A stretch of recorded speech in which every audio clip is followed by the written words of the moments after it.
नमस्कार दोस्तों, मैं आपको एक बार फिर ये क्लियर कर दूं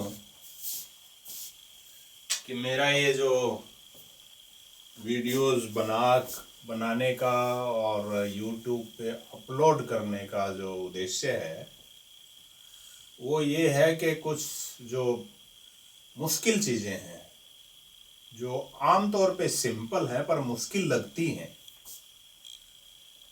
और कोचिंग इंस्टीट्यूट्स ठीक से नहीं करा पाते क्योंकि उन पे प्रेशर भी होता है और प्रेशर टाइम का भी होता है और बहुत सारे स्टूडेंट होते हैं उनके पास, इतना माइन्यूटली हैंडल नहीं कर पाते। तो मैं वो कंसेप्ट कुछ ज़्यादा क्लियर हो जाए और चीज़ आसान लगने लगे देखने वालों को, इस वजह से मैं बनाता हूँ।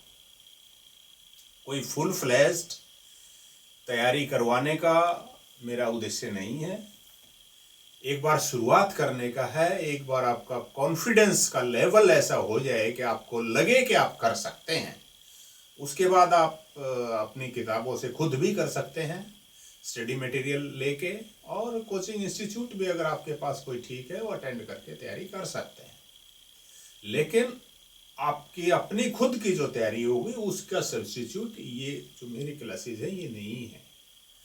तो कुछ अंग्रेजी का हम कर चुके हैं ऑलरेडी, और मैं समझता हूँ कि जिन स्टूडेंट्स ने मेरी अंग्रेजी की वीडियो ठीक से एक बार देख ली हैं, 2 बार देख ली हैं, उसके बाद वो अपने आप तैयारी कर सकते हैं। गणित का कुछ बीच में छूटा हुआ है, थोड़ा सा किया है, इंडियन पॉलिटी का शुरू किया है। अब क्योंकि अगले महीने जनवरी में राजस्थान में सब इंस्पेक्टर्स और प्लाटून कमांडर के रिक्रूटमेंट के लिए एक टेस्ट होना है, और उसमें जो हिंदी का ज्ञान है वो टेस्ट किया जाता है। इसलिए कुछ डिमांड आई कि हिंदी पे भी मैं कुछ डालूं। फिर मैंने देखा कि यूट्यूब पे काफ़ी अच्छा मटेरियल है हिंदी व्याकरण के लिए, लेकिन फिर भी क्योंकि डिमांड थी, मुझे लगा कि हिंदी में भी थोड़ा सा कोशिश करें। अगर मेरे प्रयास से किसी का आसान हो जाता है सीखना तो मुझे करना चाहिए। इस उद्देश्य से आज मैं पहली वीडियो हिंदी व्याकरण पे करूँगा, बनाऊँगा। इनमें सबसे पहले हिंदी व्याकरण की कुछ जो मौलिक शब्दावली है उसको करेंगे, बेसिक टर्म्स को क्लियर करने की कोशिश करेंगे, उसके बाद संधि शुरू करेंगे। जब हम संधि के नियम बताएंगे तो उसमें उदाहरण हो सकता है कि एकदम मौके पे याद ना आए और हर एक का ना दिया जाए, लेकिन फिर भी नियम बताए जाएंगे। नियम एक बार आपको ठीक से हो जाते हैं तो कोई भी व्याकरण की पुस्तक लेकर आप उससे उदाहरण देख सकते हैं, अभ्यास कर सकते हैं। आप चाहेंगे तो अभ्यास के लिए मैं अलग से उदाहरण बाद में कर दूंगा, पर फिलहाल सिर्फ नियम बताए। आइए शुरू करते हैं। हिंदी देखिए, पहले तो ये देख लें आपके भाषा और लिपि में क्या फर्क है। आपको पता ही है कि हर प्राणी अपने भावों को व्यक्त करने के लिए, अपने संदेश को दूसरे साथी तक, दूसरे सदस्यों तक पहुंचाने के लिए कुछ शरीर के अंगों से इशारे करते हैं या जो कुछ आवाजें भी निकालते हैं, और ये हर प्राणी करता है। आपने देखा होगा चिड़िया भी ची ची करती हैं, कौवे भी काँव काँव करते हैं, लेकिन वो सिर्फ मौलिक संदेश ही दे पाते हैं। भूख का, प्यास का, दुख का, बहुत खुशी का या कोई खतरे का संकेत यही दे पाते हैं। बाकी प्राणी, मनुष्य ऐसा प्राणी है जो बोलकर काफी अपने जो भाव हैं उनको व्यक्त कर पाता है। इसको भाषा या बोली बोलते हैं। भाषा का मतलब भी भाषण करना से बना है, भाषण शब्द से भाषा बना है, और बोलने से बोली बनी है। लेकिन जब उसको संकेतों के द्वारा लिख दिया जाता है, ताकि उस लिखे हुए को पढ़ के और अंदाजा लगा सके कि ये क्या कहना चाहते हैं, तो उसको हम लिपि कहते हैं। तो जो हिंदी बोली है, हिंदी भाषा है, ये देवनागरी लिपि में लिखी जाती है, और देवनागरी लिपि में जो छोटी छोटी ध्वनियों को व्यक्त करने के लिए जो कैरेक्टर्स बनाए गए हैं, उनको वर्ण बोलते हैं।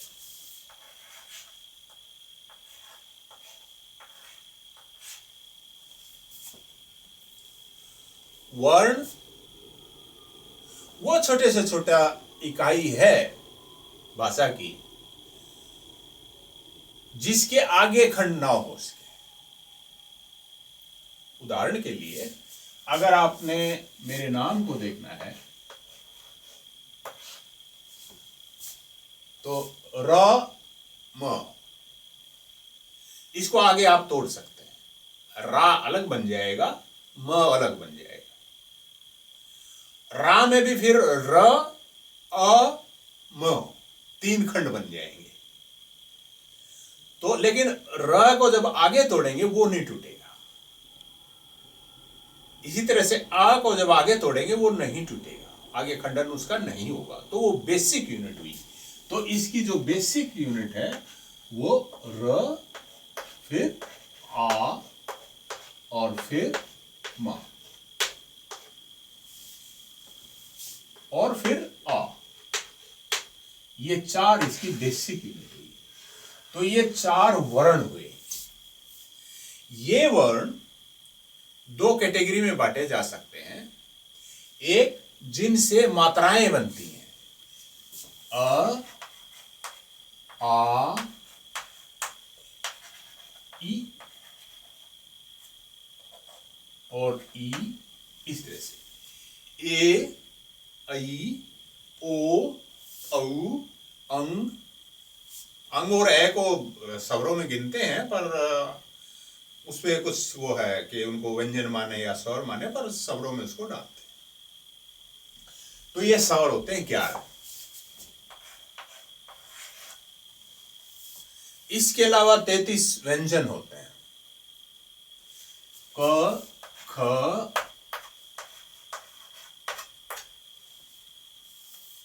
ह तक। ये सिर्फ शब्दावली में बता रहा हूं। अब आपने ये भी देखा होगा कि अंग्रेजी में तो सिर्फ 26 होते हैं, ए से लेके और जेड तक सिर्फ 26 ही वर्ण होते हैं, फिर भी अंग्रेजी लिखी जाती है। लेकिन इसमें 33 और 11 44 हैं, हिंदी लिखी जाती है। इसका एक जो स्पष्ट आपको फायदा लगा ज्यादा कैरेक्टर होने का, ज्यादा वर्ण होने का, वो ये है कि हिंदी में आप किसी शब्द को जैसा लिखते हैं वैसा ही बोलते हैं। अंग्रेजी में आपको याद रखना पड़ता है कि इसको क्या बोले। उदाहरण के लिए, अंग्रेजी का जो ए अक्षर है, ए लेटर है, इससे आप अ, आ और ए, ये तीनों साउंड इससे मिलती है। हिंदी में ऐसा नहीं है। इसमें इसलिए क्योंकि इसी से काम चलाना है। थोड़े हैं, 26 से ही काम चलाना है। जितनी भी तरह की ध्वनियां निकलती हैं, सबका काम इन्हीं से चलाना है, 26 से ही चलाना है। इस करके एक के जिम्मे एक से ज्यादा रोल आ गए। इसी तरह से आपने देखा होगा कि अंग्रेजी का जो टी है वो त की साउंड भी देता है, वो थ की साउंड भी देता है, और वो ट की साउंड भी देता है, क्योंकि अक्षर कम है। तो खैर, स्वर और वर्ण ये थे। अब अक्षर क्या होता है? आपने ये देखा, ये जो व्यंजन है, व्यंजन स्वतंत्र रूप से नहीं लिखे जा सकते, उनका कोई मीनिंग नहीं बनता जब तक कि उसमें कोई स्वर ना जुड़ जाए। जैसे अगर आप ये लिखें कि तो, ये दिखने में दिखता है कि ये सिर्फ एक व्यंजन है, नहीं, ये व्यंजन इसमें तो जो बहुत हल्का बोला जाता है, बोला ही नहीं जाता, बल्कि इसको हलंत कर देते हैं, जिसको आधाता भी बोलते हैं। और इसमें जब अ मिल जाता है तब ये त बनता है। तो ये अक्षर है, ये अक्षर है, ये व्यंजन है। और जब भी आप किसी इसको देखते हैं व्यंजन को, इसमें कोई ना कोई स्वर मिला होगा तभी इसको उच्चारण किया जा सकेगा। किसी व्यंजन में स्वर के मिल जाने पे ही उसको उच्चारित किया जा सकता, उसको बोला जा सकता, नहीं तो उसको बोला नहीं जा सकता। स्वर अपने आप में बोला जा सकता है, ये एक इनके गुण में फर्क है। जैसे इसमें अगर अ मिला तो ये बन गया, और अगर आप आ मिला दोगे तो ये त बन जाएगा, और इसमें अगर आप ई मिला दोगे तो ये ती बन जाएगा, और इसमें अगर आप बड़ी ई मिला दोगे तो ती बन जाएगा। इस तरह से। अब देखिए संधि।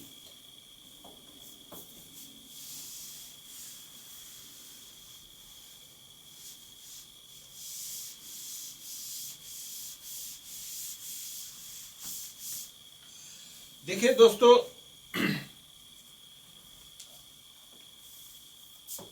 हिंदी भाषा में बहुत सारे शब्द संस्कृत से आए हैं, और संस्कृत दुनिया की उन भाषाओं में से है जिनमें बहुत बड़े बड़े शब्द होते हैं। यानी उसमें कई शब्द मिल जाते हैं और एक लंबे शब्द का निर्माण करते हैं। ऐसे ही बहुत सारे शब्द हिंदी भाषा में भी आए, और वो जो दो शब्द जब मिलते हैं तो जो प्रथम शब्द है उसका जो अंतिम वर्ण है, जैसे राजा,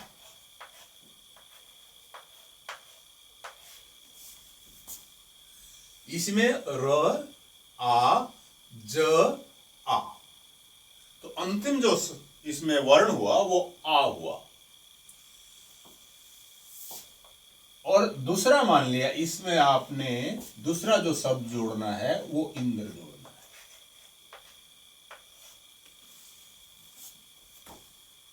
जब ये दोनों मिलेंगे तो इसका जो अंतिम वर्ण है ये, और इसका जो प्रथम वर्ण है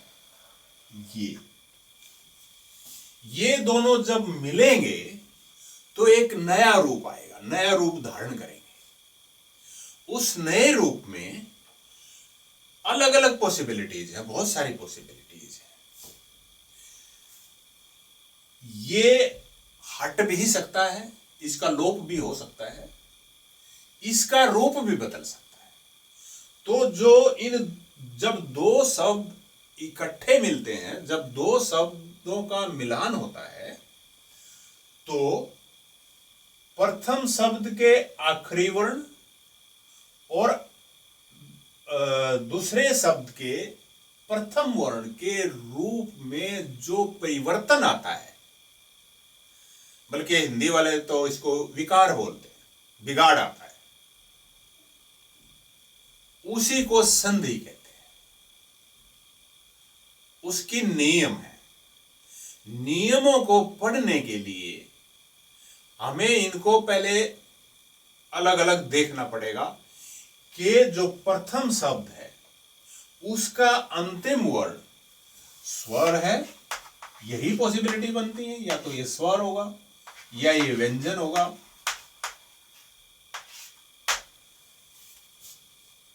या विसर्ग भी होता है कभी कभी। जैसे छ, बहुत कम ही शब्द है जिनमें विसर्ग होता है। छ, छ, छी,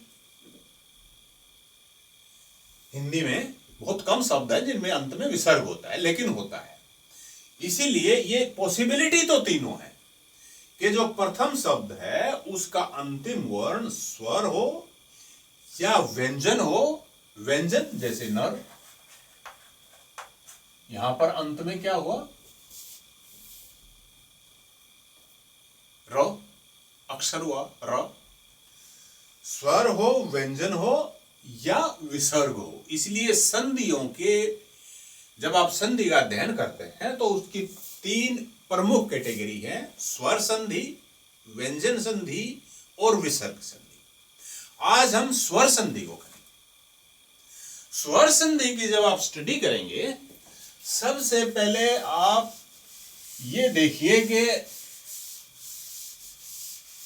आपने खुद नियम बनाने हैं। आप ये मान के चलिए, जब आप खुद नियम बनाएंगे तो आप संभावनाएं देखेंगे कि कितनी संभावनाएं हो सकती हैं। देखिए संभावनाएं कितनी हो सकती हैं। पहली संभावना तो यह है कि जो प्रथम शब्द है उसका जो अंतिम वर्ण है, जो कि स्वर संधि पढ़ते हुए स्वर ही होगा, क्योंकि सिर्फ स्वर संधि का हम जिक्र कर रहे हैं, तो वो स्वर इन स्वरों में से एक हो सकता है।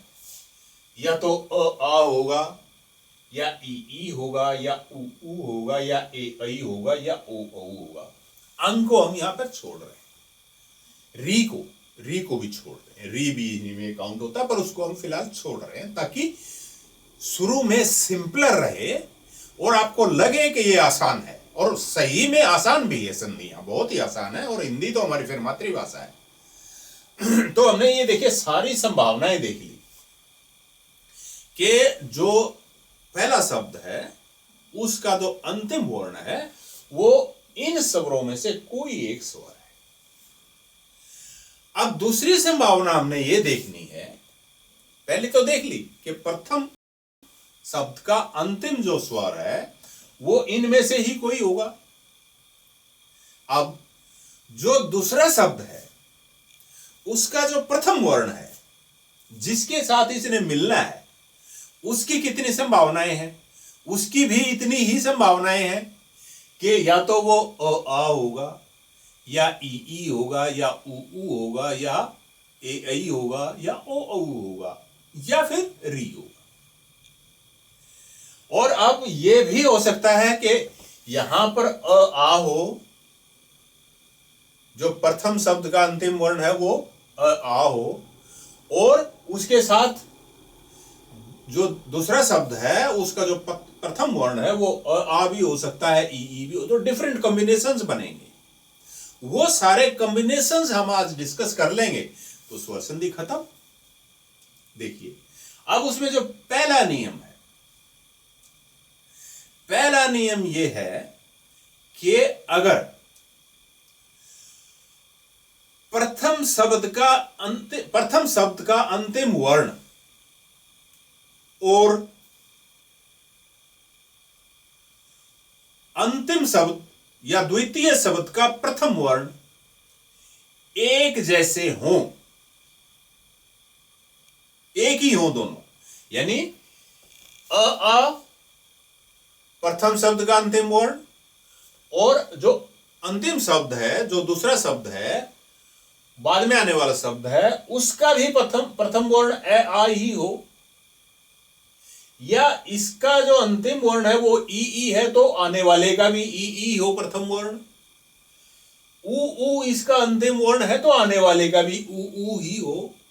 अगर ऐसी स्थिति है, इनमें से कोई एक स्थिति है, तो आपने ये करना है कि उन दोनों वर्णों की जगह प्रथम शब्द के अंतिम वर्ण और द्वितीय शब्द के प्रथम वर्ण, उसकी जगह इन्हीं में से एक लगेगा, पर वो लगेगा जो बड़े वाला है। बड़े वाला मतलब आ में आ बड़ा है, इनमें ये बड़ी है, इसमें ये बड़ा है, ये बड़ा है, ये बड़ा है, उसको लगा दो। जैसे महा जमा महा जमा कुछ बना सकते हैं आप, अवतार।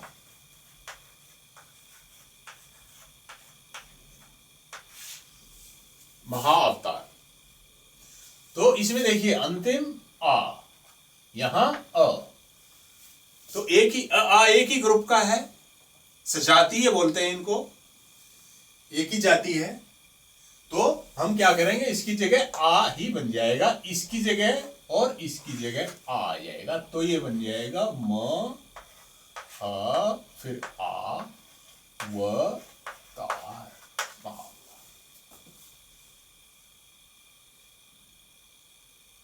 इसी तरह से अगर मही जमा इंद्र,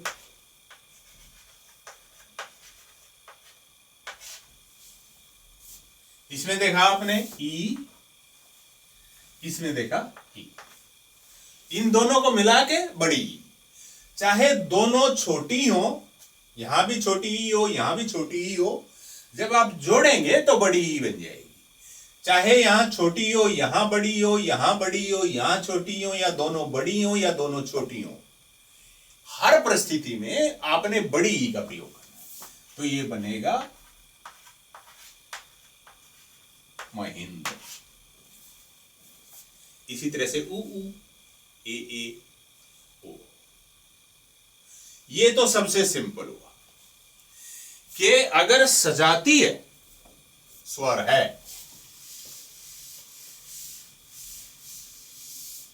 सजातीय स्वर है, तो जो संधि बनने के बाद जो नया रूप आएगा स्वर का, वो सजातीय में ही पर दीर्घ स्वर होगा, यानी बड़ी मात्रा लगेगी। सिंपलेस्ट फॉर्म में अगर कहा जाए तो ये तो हमारे क्लियर हो गए। यानी ये बनेंगे तो ये बना देना आपने, और ये बनेगा तो ये बना देना, फिर ये ऐसे कर देना, ये ऐसे कर देना, और यहां पर एक बात और देखने की है, ध्यान देने की। ये जो ए, आई, ओ और औ, ये इनसे थोड़े से अलग हैं, इन तीनों से। ये संयुक्त स्वर है, यानी जो आपका ए है, ये अ और ई से मिलके बना हुआ है।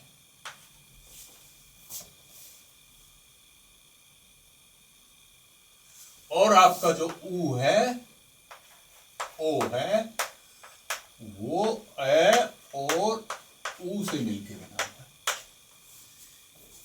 ये थोड़ी ध्यान देने की बात थी। अब देखना आ गया है। तो हमने पहला नियम किया स्वर संधि का कि अगर प्रथम शब्द का अंतिम स्वर और द्वितीय शब्द का प्रथम स्वर सजातीय हैं, तो नया रूप सजातीय स्वर का दीर्घ होगा। ये हमने, और इसको हम दीर्घ संधि बोलते हैं। दूसरी पॉसिबिलिटी देखिए। दूसरी पॉसिबिलिटी ये हो सकती है, इनकी वन बाई वन पकड़ेंगे हम। अगर आ अंत में है, और उसके बाद ये जो डिफरेंट पॉसिबिलिटी बनेगी, ये देखिए, ये आ, ये तो हुआ प्रथम शब्द का अंतिम स्वर, और जो आने वाला शब्द है जो इसके साथ जुड़ेगा, वो मान लिया इनमें से कुछ हुई है, कुछ भी संभावना बन सकती है। अब देखिए, अगर ई है तो उसके लिए ए आपने बनाना है, नया जो रूप होगा ए का होगा। जैसे हमने उदाहरण लिया महा ईस, तो ये बन जाएगा म, ये आ और ई, ये मिलके ए बना देंगे। है तो हमारा था ही यहां पर, इसके ऊपर ए, और ये महेश, हमारा ये क्लियर हो गया। अगर ऊ है आ तो है प्रथम शब्द का अंतिम वर्ण और उ है द्वितीय शब्द का प्रथम वर्ण। जैसे चंद्र उदय,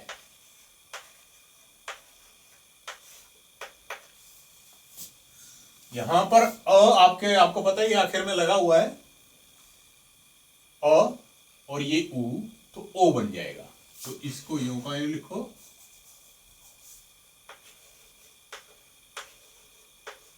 और इसकी जगह, और यहां जो आखिर में ओ है उसकी जगह अ है, जो ये बना दो उसकी जगह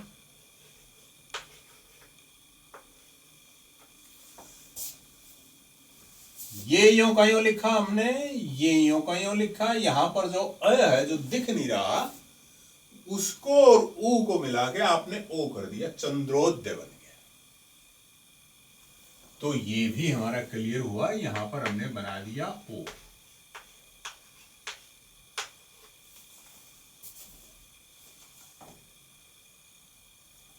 अब अगर ए है या आई है तो आपने उसको आई बना देना है। इसी तरह से अगर ओ या औ है तो उसको औ बना देना है, बड़े वाला ले। ये हमने जो किया था इसमें आपने देखा गुण बदला है, यानी ना आ रहा ना ई रहा और ए बन गया, और इसमें ना आ रहा ना अ रहा ना ऊ रहा, ओ बन गया। इसलिए इसको गुण संधि बोलते हैं, गुण बदल गया। उसको हमने दीर्घ संधि कहा था क्योंकि बड़ी मात्रा बन गई थी। बहुत सिंपल है, नाम भी याद रखना है, सिर्फ ये लॉजिक पता होना चाहिए कि क्यों इसको ऐसा बोलते हैं। ये आपने क्या किया, गुण बदला, ना आ रहा ना अ रहा ना ई रहा ना ई रहा, ए बन गया तो गुण बदल गया, तो गुण संधि। इसमें क्या हुआ, आपने वृद्धि कर दी, ए से आई बना दी और ओ से औ बना दिया, तो ये वृद्धि संधि हुई।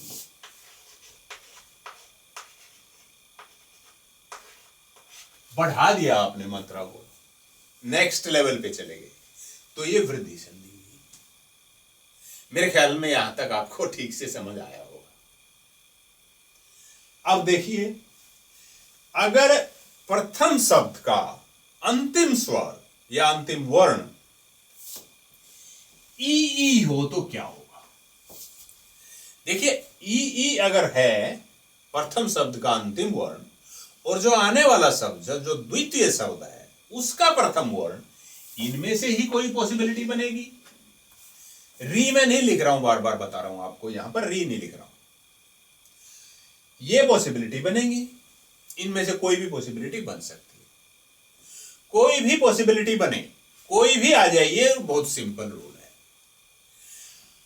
अगर प्रथम शब्द का अंतिम वर्ण ई है और आने वाला जो शब्द है उसका प्रथम वर्ण कोई भी स्वर है, इनमें से स्वर होना चाहिए, कोई भी स्वर हो जाए, तो आपने क्या करना है, इस ई को हटाकर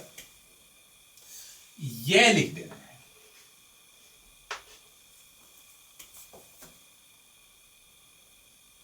जैसे प्रति प्लस ए,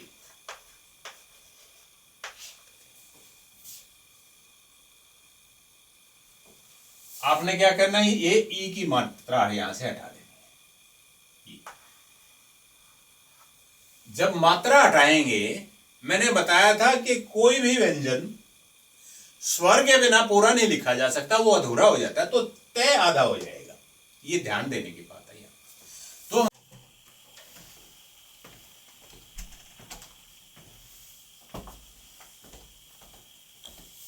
हाँ, सॉरी, ये कैमरा बंद हो गया था। तो हम ये कर रहे थे कि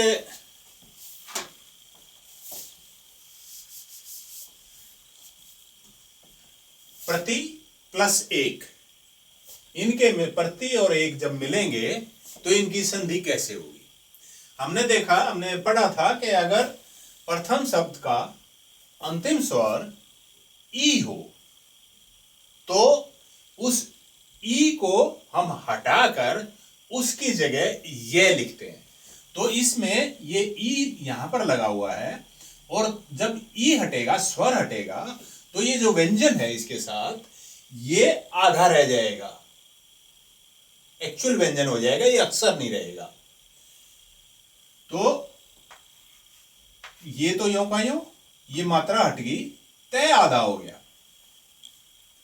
जब मात्रा हटी तो इसकी जगह ये बनेगा और अब जब ये इसके साथ जुड़ेगा तो ये ए यहां पर ऐसे लगेगा। तो अंत में क्या, प्रत्येक। मेरे ख्याल से ये समझ आया होगा। प्रति जमा एक। अब इसको हम यण संधि बोलते हैं क्योंकि यह है, हमने इसको यह में बदला। अब अगला है, अगर ऊ हो तो, अगर प्रथम शब्द का अंतिम स्वर ऊ, छोटा ऊ या बड़ा ऊ हो तो क्या करते हैं। देखिए साहब, अगर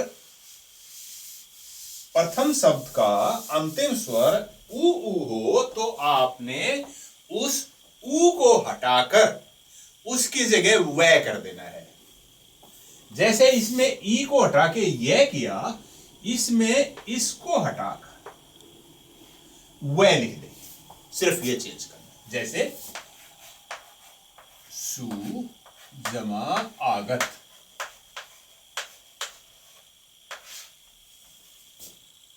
आप इसको लिखेंगे जब वही स उ, तो स आधा हो जाएगा जब ऊ हट जाएगा तो, और ऊ हट के उसकी जगह वह लगेगा, ये बन गया। ये तो इसका बन गया। अब इसको इसके साथ जोड़ दो, ये आ तो आ का मात्रा बन जाएगी, आ का डंडा लग जाएगा और ग और त, स्वागत, इस तरह से बन गया ये। अब संभावना बनती है, हमने ये भी देखा कि प्रथम शब्द का अंतिम स्वर अगर आ हो तो क्या होगा, ई हो तो क्या होगा, ऊ हो तो क्या होगा। अब देखिए, अगर ए हो तो क्या होगा। अगर ए हो प्रथम शब्द का अंतिम स्वर, तो आपने जो नया यूज करना है वो अय हो जाएगा। जैसे ने जमा अन, आपने ए को हटाना है, उसकी जगह अय करना है, अय। तो जब आपने ए को हटाया तो आपका न आधा बच गया, ये, उसकी जगह आपने अय जोड़ा, ये, और फिर अन तो आखिर में था ही, ऐसे। जब आपने न आधा था उसके साथ अ जोड़ा तो न पूरा हो गया, ये बच गया और ये अ तो इसके साथ ही मर्ज हो गया और न, नयन।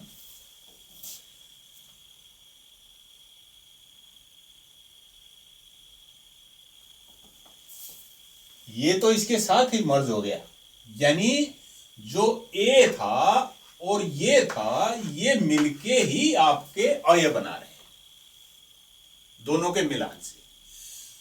जो आने वाले शब्द है, जो दूसरा शब्द है, उसका प्रथम स्वर और प्रथम स्वर का, प्रथम शब्द का अंतिम स्वर, ये दोनों मिलकर अय बनाएंगे, ये। और उसका उदाहरण हमने लिया, एक बार फिर से देख लें, ने और अन्न। इसको आप जब बाइफरकेट करेंगे तो न प्लस ए प्लस अन तो था ही ये। अब आपने ये जो ए है और ये अ है, इन दोनों को मिलाकर आपने अय करना है। तो ये बन गया न प्लस अय प्लस न। तो ये पूरा हो जाएगा इसके साथ मिलके न, फिर यह और फिर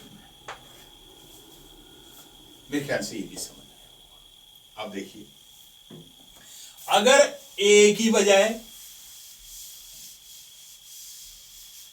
आई हो तो क्या होगा? प्रथम शब्द का अंतिम स्वर अगर आई हो तो अय की बजाय आय कर दो। जैसे गई, जमा गई और उसमें जोड़ लेंगे आप अक।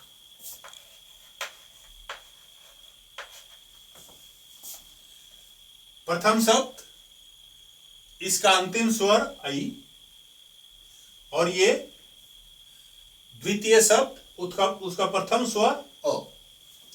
आपने इसको पहले बाइफरकेट कर लो थोड़ा, गए हलन प्लस आई प्लस आ। अब ये और ये दोनों मिलकर आय बनाएंगे, तो हमारा बन जाएगा ग प्लस आय प्लस क। ये पूरा हो जाएगा इसके मिलने से, ग य क, गायक। अगला, अगर ओ हो तो क्या होगा? प्रथम शब्द का अंतिम स्वर अगर ओ हो तो क्या होगा? तो उन दोनों को मिलाकर औ बन जाएगा। जैसे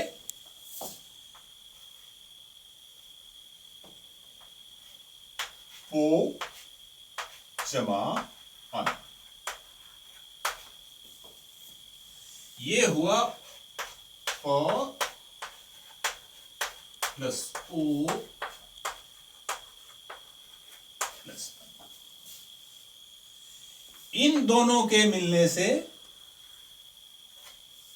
आओ बन जाएगा, तो ये बनेगा पो प्लस औ प्लस न। तो ये और ये मिलके पूरा पै बना देंगे पवन। अब तो निकल गया, थोड़ा ही बचा है।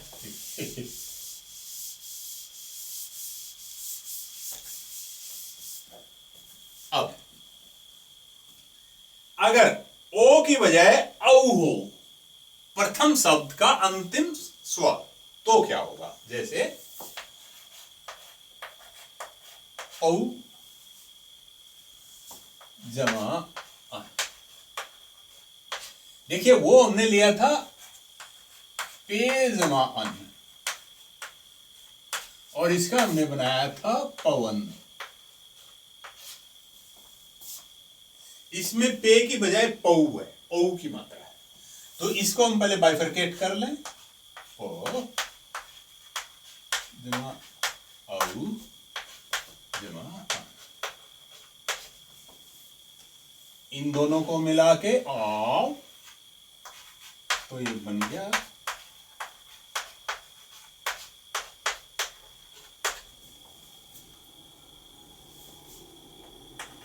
और ये पूरा हो जाएगा, ये बन जाएगा ये पान। तो इस तरह से हमने आज इनको स्वर संधि को पूरा किया। इसके अगर कैमरा ऑन रहा तो मैं इसको मिल जाएगा, मैं आपको ये कर देता हूं, रिवाइज कर देता हूं मोटा मोटा। अगर प्रथम शब्द का अंतिम स्वर और दूसरे शब्द का प्रथम स्वर सजातीय हैं, एक ही जाति के हैं, यानी अ आ ही हैं या ई हैं या ऊ ही हैं, इस तरह से, तो नया जो रूप बनेगा, नया जो स्वर आएगा, वो उसी वर्ग का, उसी जाति का दीर्घ स्वर होगा। इसको दीर्घ संधि कहते हैं। और दूसरा नियम, अगर प्रथम शब्द का अंतिम स्वर अ आ है तो दो संभावनाएं बनती हैं। एक तो दूसरे शब्द का प्रथम स्वर यदि ई है तो नया स्वर ए बनेगा, और अगर द्वितीय शब्द का प्रथम स्वर ऊ है तो नया स्वर ओ बनेगा। इसको गुण संधि कहते हैं। अब अगर आने वाला शब्द यानी द्वितीय शब्द का प्रथम स्वर ए है या आई है तो नया जो स्वर बनेगा अ आ और ए ऐ को मिला के वो आई बनेगा। इनमें से जो बड़ा है वो बनेगा, वृद्धि हो जाएगी। और ओ औ है और प्रथम शब्द का अंतिम स्वर अ आ है तो नया जो स्वर बनेगा वो औ बनेगा।